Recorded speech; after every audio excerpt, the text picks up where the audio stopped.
Bonsoir, aujourd'hui c'est le 14 novembre. Bienvenue à cette méditation du dimanche. Ce matin, dans notre église, dans l'église baptiste de la côte basque Sud-Lande, nous avons médité dans Hébreux chapitre 10, le dernier verset, verset 39, et dans quelques versets du chapitre 11. Tout ce texte du chapitre 10, 11 et 12 nous parle de la foi.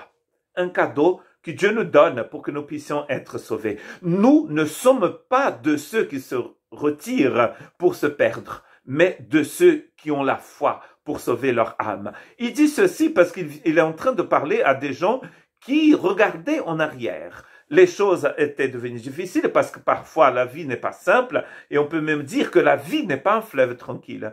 Donc des gens vont être tentés à regarder en arrière. C'est un retour à leur religion.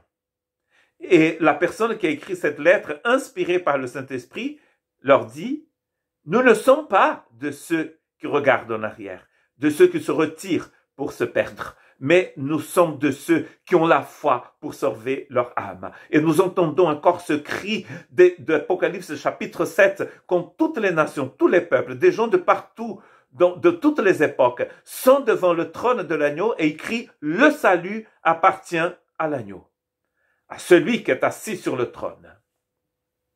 Nous n'avons ce salut, cette délivrance, cette bonne santé spirituelle que en celui qui est assis sur le trône. C'est-à-dire à celui qui règne pour les siècles des siècles. Et donc voilà que même si on nous présente d'autres possibilités, un attachement à une religion, il y a des gens qui disent « j'ai ma religion ». Mais ça, on s'en fiche. Tout le monde peut avoir une religion, mais nous ne sommes pas en train de parler de religion, nous sommes en train de parler de vie éternelle, d'une relation éternelle avec Jésus. C'est pas la même chose. Or, la foi est une ferme assurance de choses qu'on espère, une démonstration de celles qu'on ne voit pas. Vous avez besoin de cette foi. C'est un cadeau que Dieu vous donne pour que vous puissiez voir ce que vos yeux ne peuvent pas voir. Démonstration ici, c'est quelque chose qu'on a testé et on a vu que ça fonctionne. Et assurance vient d'un mot qui veut dire fondement, être fondé quelque part. Si vous construisez une maison, vous n'allez pas commencer par le toit, n'est-ce pas? Vous commencez par la fondation. Or, la fondation de votre vie, c'est la foi. La foi ouvre des fenêtres, des portes vers le monde de Dieu, vers le royaume de Dieu. Et vous allez voir des possibilités là où il n'y a que d'impossibilités. Marie va dire d'ailleurs à l'ange Gabriel, comment cela fait-il? Comment est-ce que je pourrais être enceinte? Moi, j'ai pas été avec un homme, elle dit. Et l'ange dit, le Saint-Esprit viendra sur toi. Rien n'est impossible au Seigneur.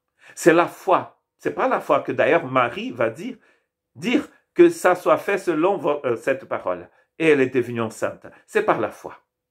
Nous ne pouvons avoir cela que par la foi. Et cette foi, c'est un cadeau que Dieu nous donne, nous dit Ephésiens 2, 8 et 9, car c'est par la grâce que vous êtes sauvés par le moyen de la foi.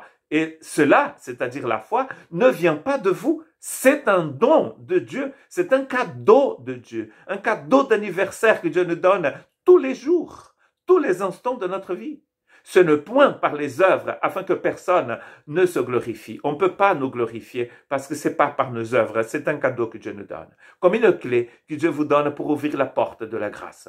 Sans cette foi, vous ne pouvez pas être sauvé. Vous ne pouvez pas être touché par la grâce. Alors, acceptez tout simplement. Parce qu'un cadeau, si vous demandez à une personne qui vous offre un cadeau combien ça coûte, la personne va être complètement offensée. On ne peut pas payer pour un cadeau. La foi, c'est un cadeau. Et cela vient de Dieu, car il vous a été fait la grâce par rapport à Christ, non seulement de croire en lui, mais encore de souffrir pour lui. Même si vous devez passer par des moments difficiles, n'abandonnez pas votre foi. D'ailleurs, ce n'est pas la vôtre, c'est celle que Dieu vous a donnée.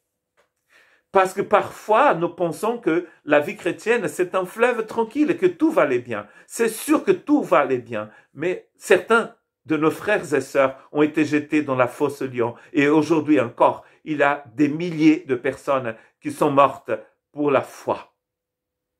Et ils n'ont pas abandonné. Si vous lisez Hébreux chapitre 11 jusqu'au bout, vous allez voir que la deuxième partie d'Hébreux parle de ceux qui ont gardé la foi en dépit des persécutions. Pour nous, c'est c'est de la foi que nous attendons par l'Esprit l'espérance de la justice de Dieu. Car en Jésus-Christ, ni la circoncision, ni la incirconcision n'ont de valeur, mais seulement la foi qui est agissante par l'amour de Dieu. Donc vous pouvez dire j'ai une religion, je n'ai pas de religion du tout. C'est pas grave, c'est pas la religion qu'il faut avoir, c'est la foi en Jésus-Christ. Que Dieu vous bénisse.